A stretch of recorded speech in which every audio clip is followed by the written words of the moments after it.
what's going on? Chef Blackson97 here, back with another deck profile. Today we have the long-awaited sequel to the Gunkan Suship deck. Now that Trident is back from the ban list and Barrage is back to 3, we're able to fully power and profile the Suship Zoodiac variant. Super excited to get this going, so without further ado, let's start off with our extra deck monsters, specifically our Suships, 1 Ikora class Dreadnought, 1 Shirao class Carrier, and 1 Uni class Super Dreadnought. When they're Xyz summoned, we get to apply effects in sequence based on the number of named materials they have. They all share the effect that if they have Gunkan Suship Shari as material, we get to draw a card. If Ikora class has Ikora's material, gets to make a second attack during the battle phase. Shirao class, if it has Shirao's material, we get to add a Gunkan spell or trap from deck to hand. And Uni class, if it has Uni's material, gets to attack directly. They also have passive effects that just go off on their own.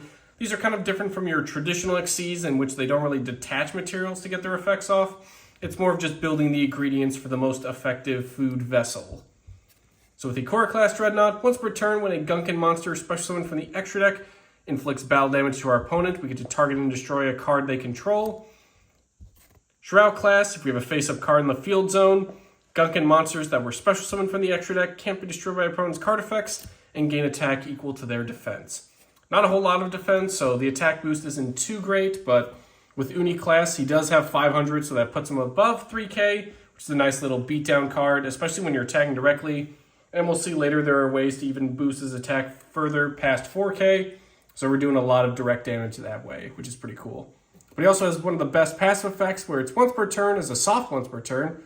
During your main phase or your opponent's battle phase, quick effect target face-up cards your opponent controls up to the number of Gunkan monsters special summoned from the extra deck, negate their effects. It's especially handy if we have multiple Uni-class Super Dreadnoughts. And again, it's not even a detach effect, so we can really shut down our opponent's plays if we play our cards right and stack our ingredients right, which is pretty awesome. Moving on to some of the sort of outside engine cards, we have 1 copy Daigusto Emerald.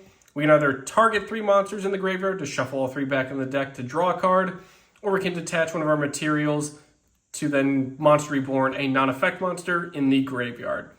Suship's main focus is built around their normal monsters, so both of these effects are super handy, either recycling materials to get a draw, or getting our Suship Shari back onto board. Up next, we got Exciting Knight for the Evil Swarms. Once per chain during our main phase or opponent's battle phase, similar to Super Dreadnought. If our opponent has more total cards in their hand and field than we do, quick effect, detach material from this card to destroy all other cards in the field, but our opponent takes no further damage this turn. So it's a nice little way to bait out your opponent's Molkarmi stuff and then go into this.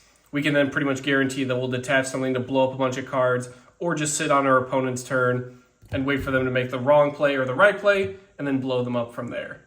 So kind of nice little few ways you can split your Exciting Knight. I usually wait for the Molkarmis to go off, wait during their turn, and then blow up at the right time. But again, just take note that they won't take any further damage, so this is something to kind of consider. But it is a nice field wipe that way.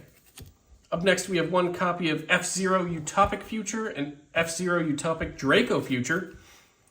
They both require Xyz monsters with the same rank that aren't number monsters. Their original ranks are always treated as 1, and Draco Future is always treated as a Utopic Future card.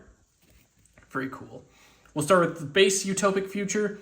Cannot be destroyed by battle. Neither player takes battle damage from attacks involving him. At the end of the damage step, if he battled an opponent's monster, we can take control of that opponent's monster until the end of the battle phase. And if it would be destroyed by a card effect, we can detach material from it instead. Nice little protection there. Utopic Draco Future. We can either use 3 Xyz monsters with the same rank that are numbers to make him, but we can also Xyz summon using the base Utopic Future. Nice little way to transfer its materials that way. Cannot be destroyed by battle or card effects. Once per turn, when your opponent activates a monster effect, we can quick effect, detach material from it to negate the activation, and if the monster's on the field, we can permanently take control of it. So nice little monster snatching there and monster effects, which pairs in handy with our Uni class, so we can get a lot of effect shutdowns and negations that way. For our Zoodiac engine, we have 1 Tiger Mortar, 1 Hammer Kong, 1 Cha K9, and 1 Trident. Very nice.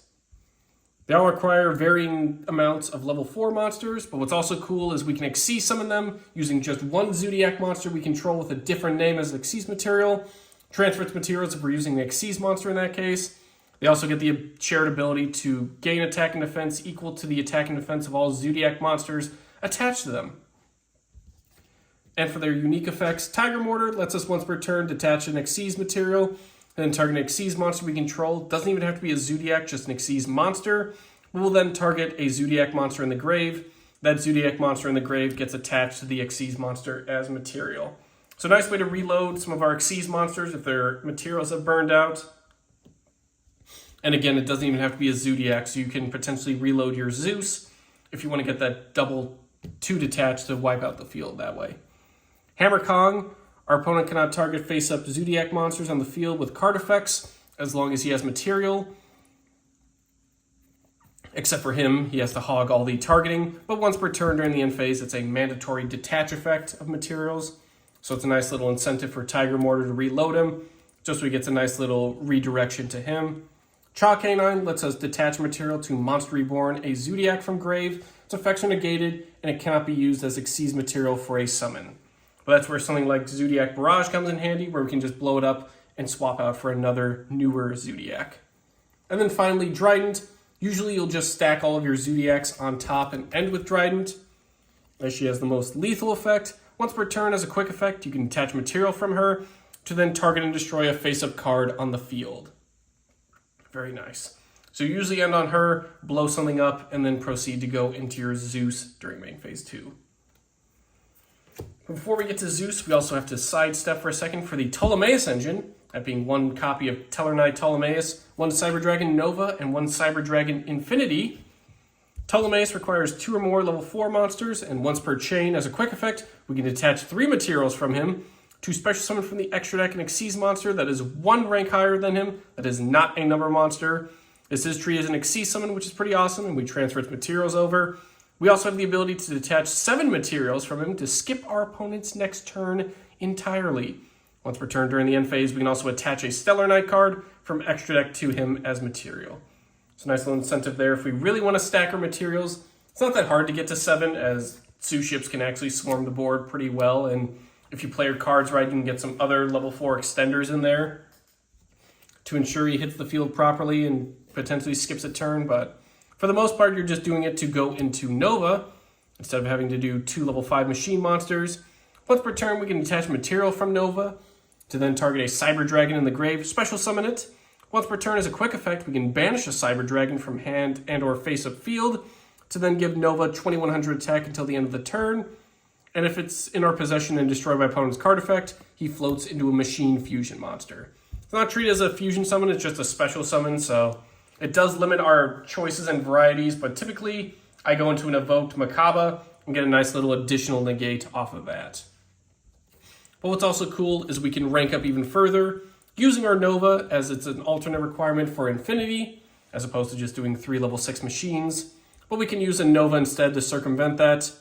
Gains 200 attack for every material attached to him. Once per turn, we get to Silent Honor Arkham monster and target a face-up attack position monster on the field and attach it to Infinity as material. And when a card or effect is activated, quick effect, we can attach material to then negate the activation and destroy. It's a nice little once per turn effect there.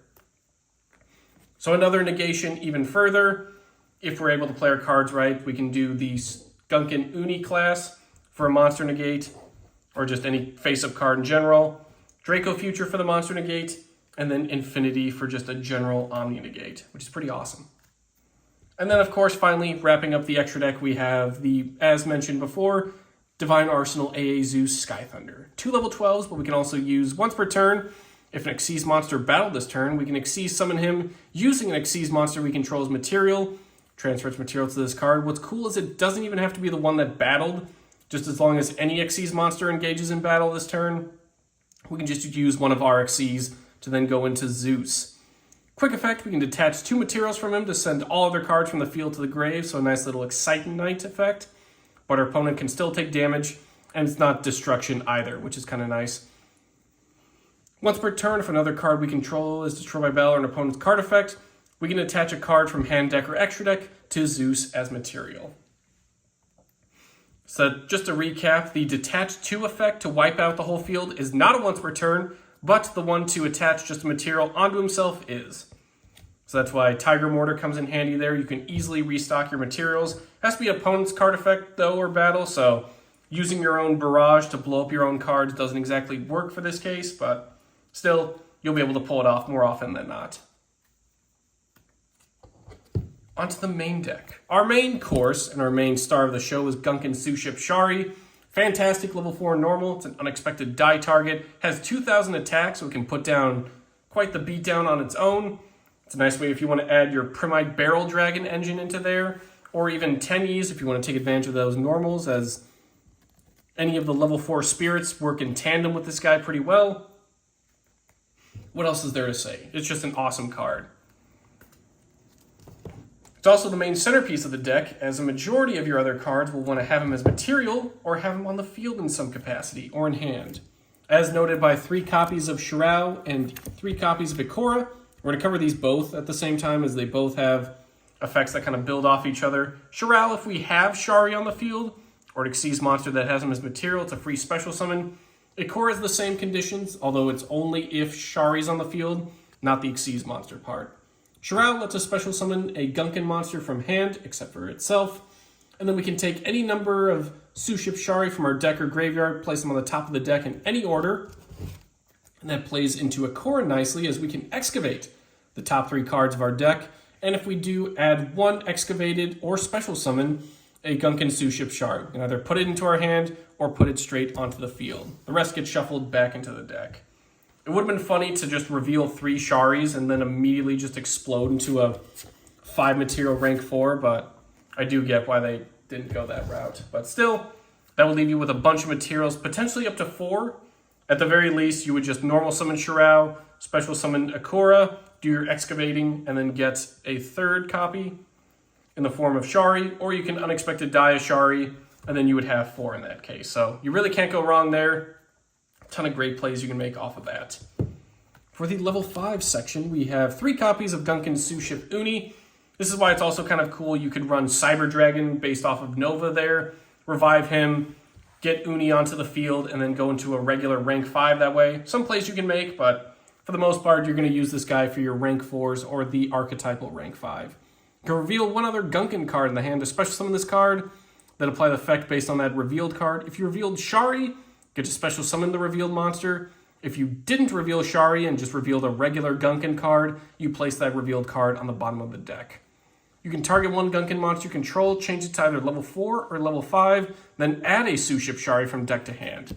What's cool is we can target Uni itself, making it a level 4, so that's how we can bridge into our rank 4s with just a level 5 and Shari, but we can also change Shari to level 5 to then go into our Uni class Super Dreadnought. It's very cool. For those of you who are an extreme fan of Suship Shari like I am, we're running 3 more copies of Shari, that being Suship Shari Red. Its name becomes Gunkan Suship Shari when it's on the hand, deck, graveyard, or field. So pretty much anywhere except the Banish Zone or the extra deck if you manage to pull that off. This guy can pretty much change his name to Suship Shari.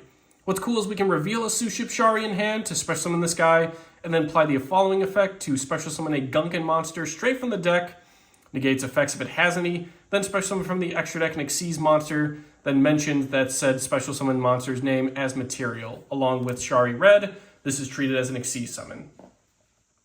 So this is pretty much a 1-card Gunkan Suship rank 4 or Suship rank 5. So we can pretty much go into that, and then we'd immediately get our draw, as he's always treated as Shari based on that. So you can easily fulfill the material requirements for any of your Xyz. You don't have to run 3 copies of all the main deck guys. You can just go all in on this guy and the regular Shari, but dealer's choice, or I guess chef's special in that case. For our one-off tech choices, we have 1 YuGiOh, 1 Blackwing Zephyros the Elite. We'll start with YuGiOh. During the battle step, you don't see that every day. As a quick effect, we can special summon him from the hand. We gain 1,000 life points if we do. We can also quick effect tribute him to target a face-up monster we control. Gains 1,000 attack until the end of the next turn. This is how I mentioned Uni class Super Dreadnought would boost to plus 4k if we played our cards right. If we had the ability to boost up that attack through its defense and YuGiOh, we'd be swinging for 4+ direct damage, which is pretty awesome. Zephyros the Elite, the ultimate Foolish Burial target.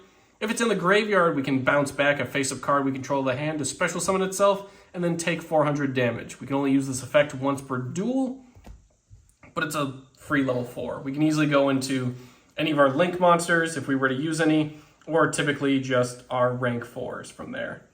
Any face-up card, which is pretty nice, so if you're bouncing back your field or continuous spells, you can just place them back on the field and carry on as if nothing happened. Now for the main Zoodiac engine. 1 Thoroughblade, 1 Bunny Blast, 1 Ram. Thoroughblade, if it's normal or special summon, we get to discard a Zoodiac card to then draw 1 card. An Xyz monster whose original type is Beast Warrior that has Thoroughblade's material gets the following effect. If it attacks a defense position monster, gets piercing damage, which is pretty cool. Bunny Blast and Ram, if they're destroyed by battle or card effect, we get to target a Zoodiac card in the grave. Bunny Blast adds it to the hand, whereas Ram special summons it.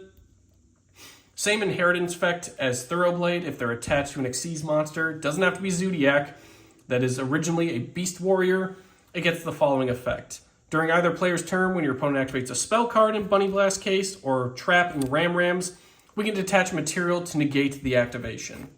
So nice additional set of negates based on that as well, which is pretty awesome. So you could give your Dryden a detach effect to blow up a card, and then detach for a spell negate, which is pretty wild on top of all the other negates we're packing. So this deck really knows how to pack a punch, even if it's just made of food. On to the spells. 1 copy of their field spell, Suship Yard, Seaside Supper Spot. Say that 5 times fast. Jeez. And 2 copies of Catch of the Day. We'll start with our Seaside Supper Spot. Once per turn, if you normally or special summon a Gunkan monster, even during the damage step, you can place a Gunkan card from deck on top of the deck, so it's a nice another way to get our Ikora combo going. And if a face-up Gunkan monster we control that was special summoned from the extra deck is sent to the grave by an opponent's card, activate this effect. Your opponent pays life points equal to that monster's defense in the grave. So not a whole lot, but still if they send an Uni, you can just make them pay 5. And then we get to apply this effect. Special summon a Gunkan Suship Shari from hand. Special summon a Gunkan Suship Xyz monster from extra deck by using that card you control as material. It is treated as an Xyz summon, which is very nice. So it's a nice way to just at least get the draw 1 off of our Xyz summon and continue our plays from there. Catch of the Day. Once per turn, we can reveal a Suship Shari in the hand to place a counter on this card. And if we do, we reveal a Gunkan Xyz monster from the extra deck. Our opponent declares a Gunkan monster card name, except for Shari, that is mentioned on that Xyz monster. Then we add the declared card from deck to hand. If we cannot, we shuffle this card into the deck as well, but we're running 3 of everything. So it's very rarely we would find an instance where that monster effect, that search effect would not apply. And if this card in its owner's possession is ever destroyed by opponent's card, our opponent pays exactly 500 life points for every counter on this card. Very nice. So if we get enough reveals of Shari going, we get some nice damage going through those counters. Same thing off of the burn from the defense. Not a whole lot, but it does add up if we play our cards right there. As mentioned before, Suship Shari is an unexpected die target, so what better way to run 3 copies of itself? If we control no monsters, we can special summon Gunkan Suship Shari from our deck. Just kidding. It's a level 4 or lower normal monster coming from the deck, so it does allow us to splash in a couple other normals, but for the most part, you're going all in on the main Shari. For draw power, we have 2 copies of Pot of Desires. Banish 10 cards from the top of the deck face down to draw 2. We're running 3 copies of all of our main deck Suship stuff, aside from the spells. So it's really no big deal if we do end up losing out on some of our main deck guys. We'll probably have a few others we can work with there. For the one-offs, we have 1 Triple Tactics talent, 1 Monster Reborn. Triple Tactics, if our opponent has activated a monster effect during our main phase this turn, we get to apply one of the following effects. Draw 2 cards, non-targeting, take control of 1 monster they control till the end of phase, and look at our opponent's hand, choose 1 card from it, and shuffle it back into the deck. Pretty terrifying. We're going to do a lot of summoning and searching, so this will probably go off more often than not. So definitely worth having that around. Or Called by the Grave is also a good option if you want to really play through those hand traps and keep your plays going. But if stuff gets negated and we're strapped for resources, we can just use Monster Reborn. Target a monster in either graveyard, special summon it. It's a nice way to get more materials on board and get us closer to that elusive level 7 material, Ptolemaeus. I would just need to splash in a few Stellar Knights to really bridge that out. This next spot's kind of a free spot. You can throw in some board breakers like Lightning Storm, Dark Hole, any sort of like shutdown card, Gordian Slicer if you want to go for some of the newer stuff. But we're running 3 copies of Dark Ruler No More to really break through those boards if we're going second. Negate the effects of all face-up monsters our opponent controls currently till the end of the turn, and for the rest of the turn, after this resolves, they take no damage. Neither player can activate monster effects in response to this card's activation. So it's a nice way to just really shut down our opponent's stuff. They can't respond to it either with monster effects, so they really got to rely on those either counter traps or any sort of other card that can really help circumvent from getting their entire field. Just boop, press the off button. But take note, they don't take any damage for the rest of the turn, so similar to Exciting Knight, you'll be able to at least clear the field, but you won't be able to damage them directly. Zoodiac Barrage. This is our new sort of way to bridge the Zoodiacs and the Suships back to 3, similar how Trident is back to 1. You can target a face-up card you control, destroy it, and we get to special summon a Zoodiac monster from deck. And if this card is destroyed by a card effect and sent to the grave, we can target a Zoodiac Xyz we control, attach this onto it as material. It doesn't have attack or defense, so we're not boosting any stats here, but it's a nice way to just emergency teleporter stuff. It does destroy by card effects, so it's a nice way to trigger some of those floating effects if they're destroyed. Unfortunately, Zeus has to go off by an opponent's effect, so blowing up our own cards doesn't trigger his attach material, sadly. But still, this is pretty awesome to have. It's also a nice little target to bounce back with Zephyros if you want to go that route, and then you would just put it back onto the field. For the trap cards, we have 3 copies of Gunkan Suship Daily Special. When you activate this card, you can also reveal a Gunkan Suship Shari in the hand. Reveal 3 Gunkan monsters from the deck. Your opponent randomly chooses one of them for you to add to hand, and then the rest get shuffled into the deck. However, if you revealed Shari in the hand at activation, you get to choose which card gets added to the hand instead of your opponent. If it's in the graveyard, except the turn was sent there, banish it to then, similar to Diagusto Emerald, target 3 Gunkan monsters, this time in the grave, shuffle them into the deck, draw 1 card. Nice little Pantheism and Emerald effect. Just recycle stuff and search out. But it's also nice that, notice how it mentions just 3 Suship monsters? We can actually just reveal 3 of the same name, and our opponent would just, oh, which one? It would still, wouldn't matter. So that's another reason to run 3 copies of everything. You can just force your opponent to be like, which copy of Uni do I put in my hand? But if you're really strapped for time, you can just reveal Uni, or Shari at the time, and then choose which one to grab. So nice little workaround there. If you're running 3 of everything, you can easily just grab it based off of that. And then finally, Zoodiac Gathering. If a Zoodiac Xyz monster we control would detach its material to activate an effect, we can detach Xyz material from another Xyz monster we control instead. And we can also banish this card from the graveyard to target 2 Zoodiac Xyz monsters we control, attach one of it to the other as material. So it's a nice way to reload materials before going into a Zeus. And also it helps us keep with some of those cards like Bunny Blast and Ram Ram. We can just take away materials from our Suship monsters, as the effects only go off for the materials when they're Xyz summoned. So afterwards, if we can still satisfy their passive effects, we can still just fulfill by having those materials detached from them instead of our Zoodiac. So a nice little workaround trick there. You can honestly swap this out for Zoodiac combo as well, but I do like the idea of taking some of the food ingredients from our Suship Xyz and then allowing our Zoodiacs like Dryden to continue popping cards or negating spells and traps without having to worry about losing that material permanently. Whew! It's a lot of talk of food. Definitely making me hungry for sure. But in any case, that'll do for today's Zoodiac Suship profile. I've been Chef Blackson97. Thank you all for watching, and we'll see you all next time.